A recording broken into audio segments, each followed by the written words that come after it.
This is Runnymede, a meadow 20 miles from London, where one of the most important moments in history took place, the signing of the Magna Carta. It was here in 1215 that King John met with a group of rebel barons to negotiate peace. King John was the only king to earn the nickname Bad. How did this calamitous reign lead to one of the most celebrated moments in history? And how bad was John? And is the Magna Carta really that great? Both John and the rebels came here armed. They'd been fighting a type of civil war, unusual in its construct. There was no opposing claimant to the throne. The rebellion broke out because of John's leadership. The rebels wanted change, but they weren't looking to replace John, just limit his power. John was quite possibly the worst king in English history. Now, it's not always useful to judge historical figures by modern standards, but with John, it's too tempting. Even for the time, he was bad. He was exceptionally cruel, which is saying something for a medieval king. He was also incredibly ineffective. He had blown all his money on losing a war with France. When he came to power, England had large territories in France, but John had lost nearly all of them. He was desperate to get them back. In order to raise money, he raised taxes. If there was one thing that John was good at, it was finding ways to squeeze money out of his subjects. By 1215, taxes were 6 times higher than they had been at the start of John's rule. And it was the barons, who were the wealthy landowning class, who bared the brunt of it. As did the church, which John had been taxing so much he had been excommunicated by the Pope. If a baron wanted to get married, they would have to pay a fee to John. He once charged a widow 100 chickens per year for the privilege of remarrying. He would preside over court hearings and openly sell favourable outcomes. Not only did John tax his barons, but he treated them terribly. He once played a cruel trick on his closest friend and advisor, William Merritt, by telling Merritt that his friend had been slain in battle when he was completely unharmed, just to get a rise out of him. What a horrible joke to play on someone. He would seduce the wives of his barons. Nobles would send their daughters and wives away if John was coming to stay. He imprisoned those who didn't pay the inflated tax rate and left them without food while he ate massive feasts in his great hall above. If he couldn't get his hands on the offending barons, he would imprison their families, and in some cases, leaving them without food until they expired. One chronicler said, "Hell itself is defiled by the presence of John." So yes, John was bad. You can see how behaviour like this would have led to a massive rebellion. The rebel barons wanted to protect their estates and their families. In May 1215, they started revolting. Within a month, the fighting had reached a stalemate. The rebels had taken London. John was forced to the negotiation table. And this is how Magna Carta was drafted. 63 clauses long. It's full of weird and wonderful stipulations designed to rein in John's power. The most famous are known as the Golden Clauses, which stipulate that no free man will be imprisoned without a fair trial, and the right to justice will not be sold. They're celebrated here at this installation in Runnymede, inscribed backwards and reflected onto the water where they become legible. Was this the birthplace of modern democracy?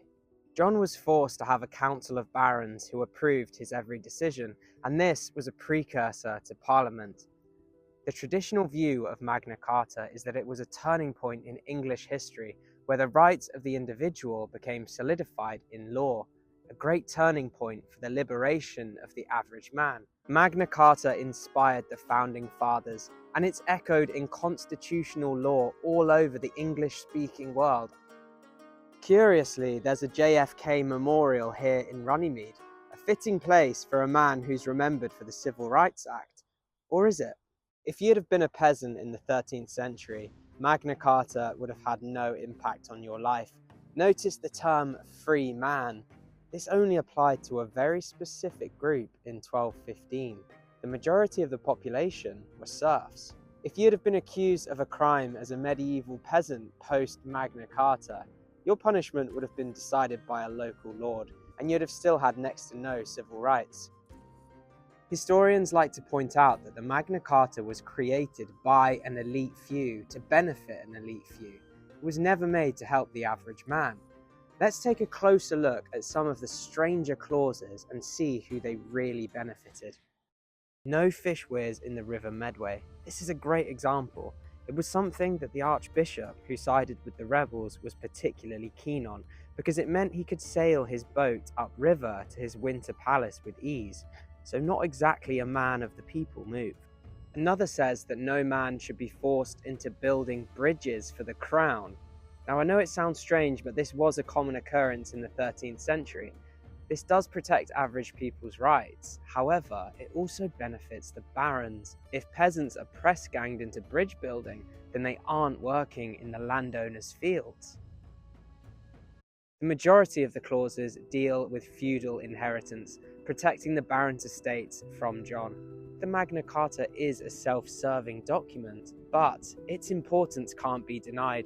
The golden clauses were novel and brave ideas at the time. Limiting the power of those who believed they had a God-given right to rule was a massive deal, and it was completely unprecedented at the time. This is the Ankerwyck yew tree, at least 1,400 years old. It bore witness to John signing the Magna Carta. Exactly how the interaction played out amongst the two sides is unknown. Who knows how John acted that day? Perhaps false piety and humility, or maybe outrage. But what we do know is what John did next. This is the part of the Magna Carta you're never taught at school.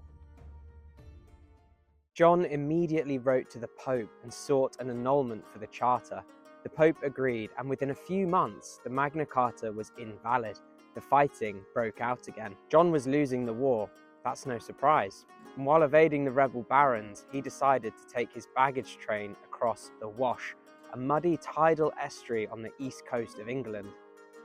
The mud was like quicksand. The wagons and their cargo were lost to the salty earth, including John's crown jewels, putting yet more financial strain on John's campaign. Later that year, John passed away. According to one chronicler, he had gorged himself to oblivion on peaches and cider. Most likely it was consumption that finished him off, but he certainly had a reputation for overindulging in drink. By this stage, the Magna Carta wasn't in effect. It wasn't until John's 9-year-old son Henry came to power that it was reissued and later became solidified as law. Its reissuing put an end to the rebel revolt, and it's this version which is still technically in effect today.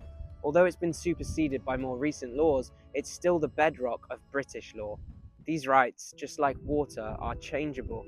They're not God-given, they're hard-earned and precious.